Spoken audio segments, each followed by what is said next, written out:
Spring 1944. Field Marshal Gerd von Rundstedt stares at a map of the French coastline, anchored by a single, unbreakable law of modern warfare. A massive, mechanized army cannot survive by landing on an open beach. To feed millions of men, fuel thousands of tanks, and sustain daily combat, an invading force mathematically requires an intact deep-water port like Cherbourg or Pas-de-Calais, equipped with massive concrete docks and heavy cranes. Without a captured port, an invasion force will starve itself on the sand within days. Rundstedt was absolutely certain the military math was on his side. He just didn't know the Allies were about to rewrite the entire equation of war. In June 1944, the beaches of Normandy witnessed a mechanical invasion that defied all established military logic. Instead of capturing a harbor, the Allies brought their own industrial infrastructure directly to the bare sand. They unleashed an endless ocean of steel, pouring customized engineering vehicles, floating supply lines, and amphibious armor straight out of the English Channel. The German High Command possessed excellent intelligence, seasoned generals, and a deep understanding of logistics. Yet,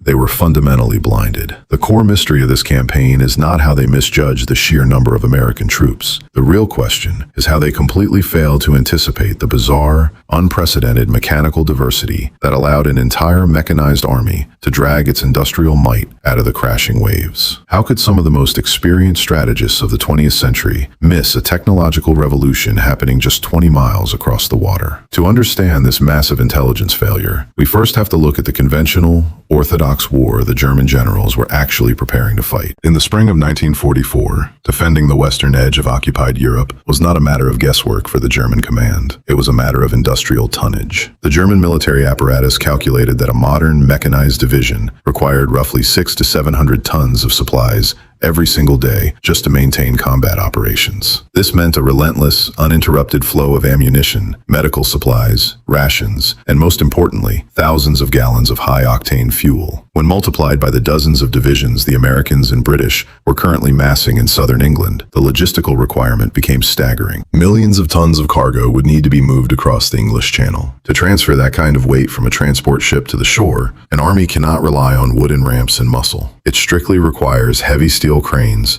deep water berths, and paved railway heads to safely offload 30-ton Sherman tanks, 155mm artillery pieces, and fragile mechanical components. Because of this undeniable mathematical reality, the German defensive strategy crystallized around a single geographical imperative: the ports. The famous Atlantic Wall, heavily propagandized as a continuous, impenetrable barrier of concrete and steel stretching from Norway to Spain, was in reality far less uniform. The vast stretches of open coastline, the isolated dunes and wide sandy beaches were often guarded by static obstacles, barbed wire, and second-tier infantry divisions comprised of older men or conscripts. But the major harbors, cities like Le Havre, Cherbourg, Boulogne, and Pas-de-Calais, were transformed into heavily fortified citadels. They bristled with massive coastal artillery batteries housed in reinforced concrete bunkers, defended by elite garrisons, and surrounded by dense minefields. Within the German leadership tasked with repelling this inevitable invasion, a bitter and well-documented strategic feud was raging regarding how to deploy their armored reserves. Field Marshal Erwin Rommel, the tactical commander of Army Group B, had learned the hard way in North Africa about the devastating impact of Allied air superiority. He firmly believed that the moment the invasion began, the skies would be swarming with enemy bombers and fighter bombers, making any movement of reinforcements along the French road network impossible. Therefore, Rommel argued that the German armored reserves, the fearsome panzer divisions, had to be positioned directly on the coastline, ready to crush the landing force in the surf during the very first hours of the attack. His superior, Field Marshal Gerd von Rundstedt, the commander-in-chief West, fundamentally disagreed. Rundstedt, a traditionalist steeped in the classic doctrines of maneuver warfare, viewed the coastline merely as a tripwire. He believed the enemy would inevitably create a beachhead, but that the true battle should be fought further inland, out of range of Allied naval gunfire. Rundstedt wanted the panzer divisions held back in a central operational reserve near Paris. Once the Allies committed to their main landing site and began the slow, agonizing process of pushing toward a major port, Rundstedt planned to unleash a massive, coordinated armored fist to encircle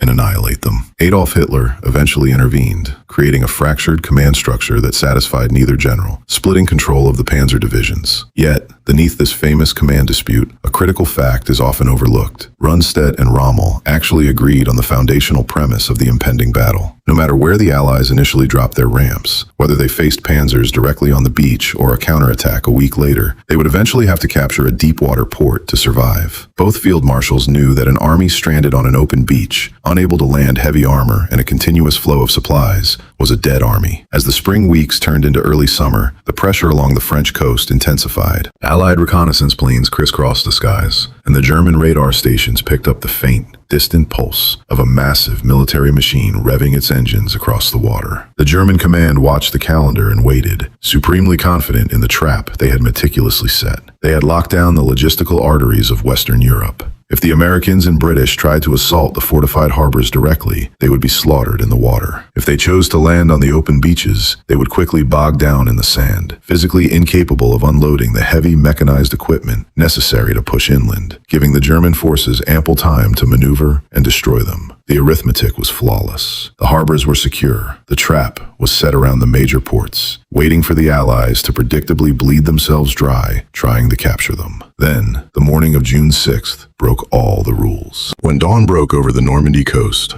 the German defenders inside their concrete bunkers braced for a very specific kind of battle. According to orthodox military doctrine, an amphibious assault meant a desperate, agonizing infantry struggle. Lightly armed soldiers were expected to storm the beaches on foot, pinned down by machine gun fire, while trying to cut through barbed wire and clear minefields by hand. Only after the infantry bled to secure the sand would the invading force attempt a frantic sprint toward a port to finally bring in the heavy armor. Instead, as the morning mist lifted, the sea began disgorging an entirely different kind of nightmare onto the shoreline. The German front line wasn't just facing flesh and blood. They were facing a wave of unnatural, highly specialized machinery. Crawling out of the surf were bizarre engineering tanks equipped with massive rotating chains that violently flailed the sand, detonating hidden landmines in a storm of flying dirt and explosives. Other armored monstrosities approached the wide anti-tank ditches, dropped prefabricated bridges and heavy steel bundles directly into the gaps, and simply rolled across. The brutal clearing work that usually stalled an army and cost hundreds of lives was being executed by grinding gears, entirely bypassing the meticulously designed kill zones. But the ultimate shock came from the sheer scale of the vessels approaching the shore. Standard naval transports were supposed to anchor miles out in deep water. Instead, German defenders stared in disbelief as massive, 300-foot-long ocean-going vessels, the landing ship, tanks, drove directly toward the shallow surf. These towering steel leviathans deliberately grounded themselves on the sand, slowly opened their massive bow doors, and dropped ramps directly into the water. Out of these open jaws drove fully loaded combat vehicles, heavy artillery, and armored personnel carriers, rolling straight from the ship's hold onto French soil. In a matter of hours, the Allies had bypassed the ironclad rule of deep water offloading. Reports of swimming tanks and giant beach landing ships frantically filtered back to German headquarters in Paris. The tactical shock was severe, but even as they processed the bizarre frontline reports, the German command clung to their logistical math. They still believed this mechanical circus couldn't sustain an invading army on an open beach for more than a few days. They were wrong. The German logistical math dictated that whatever vehicles survived the chaotic first wave would soon run dry of fuel, and the infantry would quickly deplete their ammunition. To supply a single division over an open beach using traditional methods meant relying on small, wooden Higgins boats. It was a chaotic, terribly inefficient process. The shallow draft boats had to shuttle back and forth from the transport ships, dumping cargo directly onto the wet sand. From there, exhausted men had to manually lift heavy crates into waiting trucks, a process that stalled the momentum of an entire army. The German staff officers in Paris, analyzing the reports, looked at the weather, the unpredictable tides, and the glaring lack of a deep-water port, and calculated that the Allied offensive would inevitably choke on its own supply lines. But they didn't factor in a strange, ungainly vehicle, officially designated by General Motors as the DUKW, but universally known by its crews as the Duck. While the massive landing ship tanks were grinding directly onto the shoreline, the even larger ocean-going Liberty ships, the vital vessels carrying the absolute bulk of the invasion's artillery shells, rations, and fuel, were forced to anchor miles offshore in deep water. In any traditional invasion, their cargo would be trapped out there, slowly unloaded by small craft. But the Allies unleashed an armada of DUKWs. These were essentially standard 2.5-ton military transport trucks,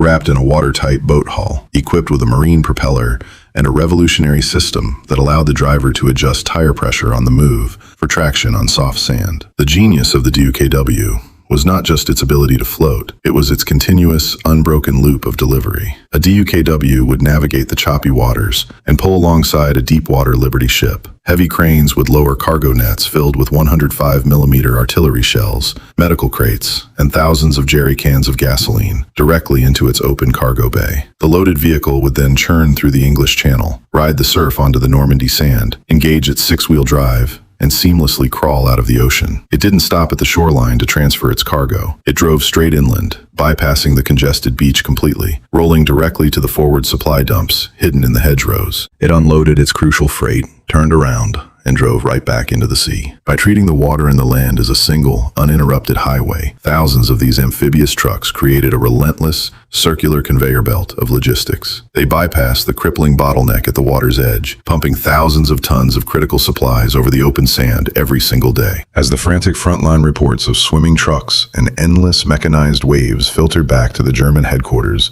at the Château de la Roche-Guyon, the initial reaction of the high command was not panic, but rigid professional skepticism. Field Marshal Erwin Rommel, meticulously tracking the unit reports, recognized that a massive beachhead had been established. But the broader German intelligence apparatus and Field Marshal Gerd von Rundstedt back in Paris still viewed this chaotic reality through the lens of traditional military doctrine. They possessed intercepted radio traffic and frontline unit reports, yet they filtered this vital data through their own inflexible, pre-war assumptions. A few swimming trucks and heavily modified landing ships were viewed as tactical novelties, not strategic game changers. The German logistics officers confidently assured their commanders that operating a massive supply line over an open, unprotected beach was a fragile, desperate gamble. They knew the unpredictable, violent nature of the English Channel. A single, strong summer storm would smash the small boats against the shore, swamp the amphibious trucks, and instantly sever the fragile umbilical cord connecting the Allied armies to the factories of England. Operating under the illusion of time, the German command decided to lean on their original premise. They believed the Allies were bleeding precious resources. Their supply lines were stretched to the breaking point over the sand, and crucially, they were still nowhere near capturing the heavily defended, vital port of Cherbourg. Trusting their mathematics, the Germans chose to hold their most powerful panzer reserves in check, waiting for the Allied logistical collapse that they mathematically knew had to happen. But as the German generals waited for the Allied supply chain to snap, British and American engineers were busy towing an artificial miracle across the channel. If the German army refused to surrender at Deepwater Harbor, the Allies would simply build their own, piece by piece, and drag it to France. This was the audacious Mulberry Project. For months, under strict secrecy, tens of thousands of British workers had been casting massive, hollow concrete blocks, some weighing thousands of tons and towering like six-story apartment buildings. As soon as the beaches were secured, an armada of powerful deep-sea tugboats began hauling these colossal concrete caissons, codenamed Phoenixes, across the treacherous waters of the Channel at a painfully slow speed of barely 3 knots. Once they reached the Normandy coast off Omaha and Gold Beaches, heavy valves were opened, and these massive concrete fortresses were deliberately sunk in a precise, pre-planned semicircle. They instantly created miles of artificial breakwaters, calming the crashing waves and creating a safe harbor where none existed. But the breakwaters were merely the outer shield. Inside these newly created artificial lagoons, military engineers deployed miles of floating steel roadways, codenamed whales. These roadways were supported by pontoon sections, ingeniously designed to rise and fall with the massive 20-foot tidal shifts of the French coastline, directly connecting the deep water anchorages to the sandy beach. Huge floating pierheads called spuds were anchored firmly to the seafloor with massive retractable steel legs, allowing deep water cargo ships to dock and offload their heavy freight onto trucks regardless of the tide. Within days of the initial landings, the empty, desolate beaches of Normandy have been transformed into 2 of the busiest, most efficient industrial ports in the world. The Allies were no longer just surviving on the sand. They had successfully grafted a massive, mechanized industrial infrastructure directly onto the edge of occupied Europe. By the second week of June,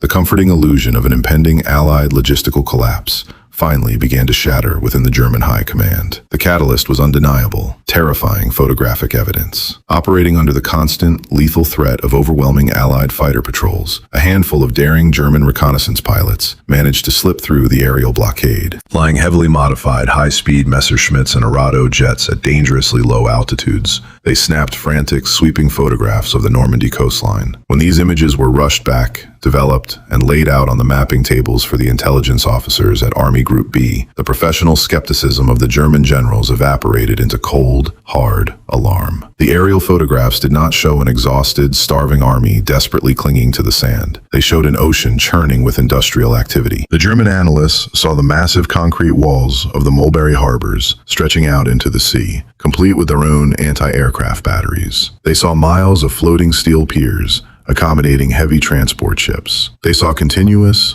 unbroken chains of DUKW trucks moving like columns of mechanical ants from the deep water directly into the French hedgerows. Most chilling of all, they saw vast, sprawling supply dumps, mountains of artillery shells, endless rows of fuel cans, and hundreds of freshly unloaded Sherman tanks, covering what was supposed to be barren, unsupportable terrain. The German command realized, with sudden, paralyzing clarity, that the fundamental rules of supply and demand had changed. The Allies were not choking on the beaches, they were pouring mechanized divisions into France at a rate that defied every logistical manual the German army had ever written. This realization triggered a desperate, chaotic crisis within the German command structure. The carefully laid strategic plans to mass the panzer divisions and crush the invaders suddenly collided with a brutal new reality. The Germans had designed their defense around a core assumption that relying on their internal lines of communication, they could move their heavily armored reserves across the continent faster than the Allies could land their forces over the beach. But the Allies had fundamentally inverted the race. As Rommel urgently ordered his elite armored divisions to move toward the Normandy bridgehead, the true genius of the Allied pre-invasion strategy revealed itself. The French railway network, the critical logistical artery required to rapidly transport the massive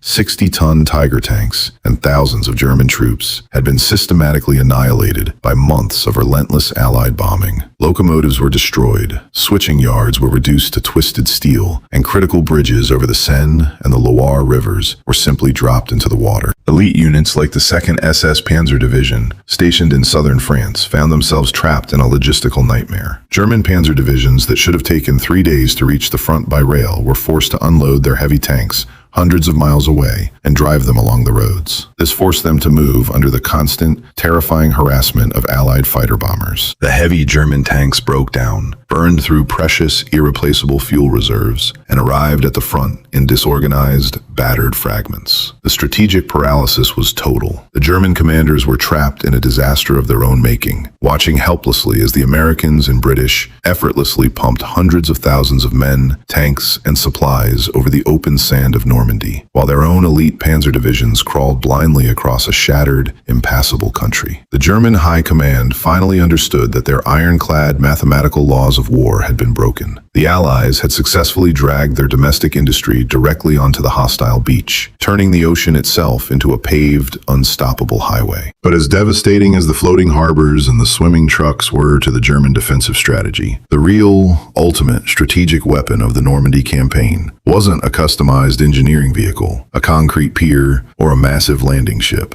It was a mass-produced, utterly unremarkable piece of equipment, the standard American 2.5-ton cargo truck. The catastrophic German intelligence failure in the summer of 1944 was not a lack of awareness about American industrial capacity. The high command knew perfectly well that Detroit could build vehicles. Their fatal gap was an absolute inability to grasp the systemic, corporate nature of United States logistics. This was a profound clash of military cultures. The German general staff was aristocratic, steeped in a Prussian tradition of warfare. To men like Rundstedt, moving a modern army meant consulting rigid railway schedules. When the rail lines inevitably ended, the German military relied on a vast, vulnerable network of over 600,000 horses to drag their artillery, food, and ammunition to the front line. Because they were bound to fixed railheads and horse-drawn columns, the German generals naturally expected the Allies to be forced into a slow, methodical buildup that would take weeks to consolidate. Instead, they collided with a military that fought like a sprawling logistics corporation. The Americans didn't just bring trucks, they brought a continuous flow industrial highway. Tens of thousands of these 2.5-ton trucks operated in relentless, mathematically timed loops, hauling supplies from the beachhead dumps directly to the frontline infantry. There were no horses, no train schedules, and no resting phases, just a ceaseless mechanical conveyor belt running 24 hours a day, burning through millions of gallons of fuel to keep the advancing army constantly fed. This cultural disconnect created a deep cognitive blindness within the German headquarters. The generals were trying to outmaneuver an enemy that treated a volatile, sandy beach exactly like a paved highway in Ohio. Because the German command could not process the sheer speed and fluidity of this synchronized, mechanized swarm, they fundamentally miscalculated the pace of the Allied buildup. And that critical blind spot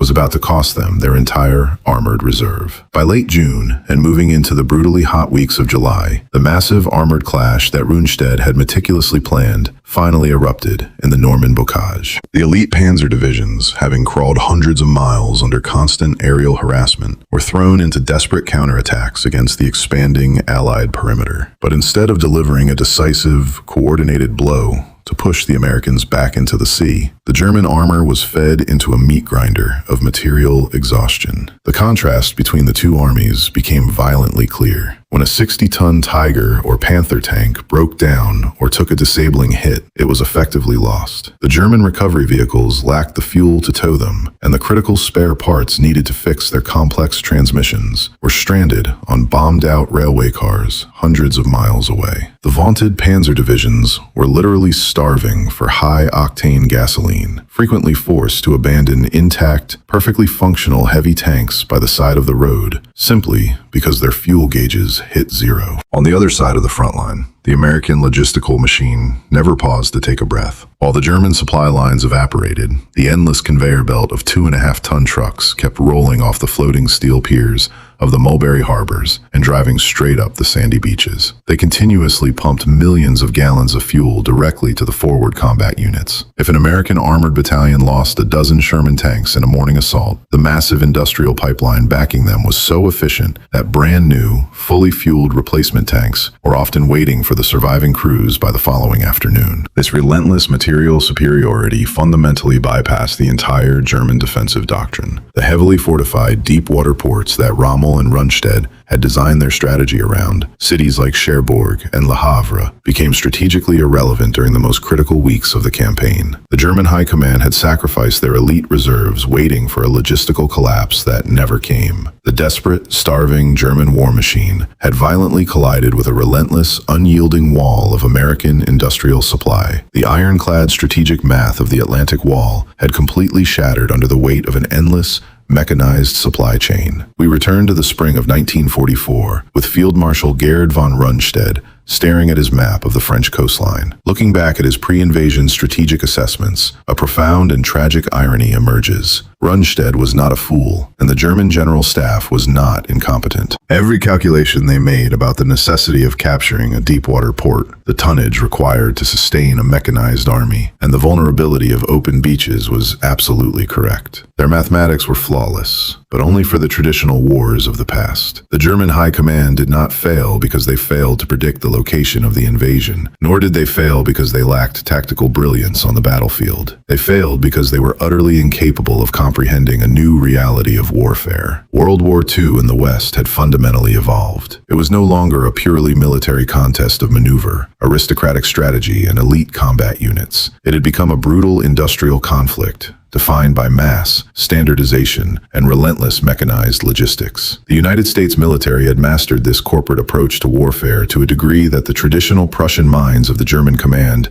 literally could not envision. When Rundstedt looked across the English Channel, he expected to fight a conventional army, bound by the rigid, historic laws of supply and demand. Instead, the Atlantic Wall collided with a rolling industrial empire that simply brought its own infrastructure across the ocean. The German commanders had meticulously meticulously built an impenetrable fortress against a conventional enemy, completely unaware that the fundamental rules of war had been permanently rewritten. The Atlantic Wall was meticulously built to stop a conventional army from taking a harbor, but it was ultimately breached by an enemy that simply brought the harbor to the beach. In the end, German strategy did not fall to superior tactics, but to an industrial conveyor belt that permanently changed how war was fought.